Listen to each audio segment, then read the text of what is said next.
Hello അസ്സാം വലൈക്കും. ഇന്ന് നമ്മൾ കപ്പ ബിരിയാണി കഴിക്കാൻ പോയ കഥയാണ് കേട്ടോ പറയാൻ പോകുന്നത്.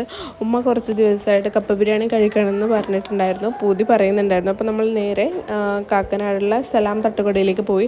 അവിടെ നിന്നായിരുന്നു നമ്മൾ സാധാരണ കപ്പ ബിരിയാണി കഴിക്കാൻ പോയിക്കൊണ്ടിരുന്നത്. അപ്പോൾ അവിടെ പോയപ്പോൾ കപ്പ ബിരിയാണി ഇല്ലയെന്ന് പറഞ്ഞു. അങ്ങനെ ഞങ്ങൾ നേരെ അൽസലാമ എന്ന് പറയുന്നൊരു ഹോട്ടലിലേക്ക് പോയി. അവിടുത്തെ കപ്പ ബിരിയാണിയും നല്ലതാണ്, നമ്മൾ ഇതിന് മുൻപ് കഴിച്ചിട്ടുണ്ട്. അപ്പോൾ ഉമ്മ ബീഫ് കപ്പ ബിരിയാണി ആയിരുന്നു ഓർഡർ ചെയ്തത്.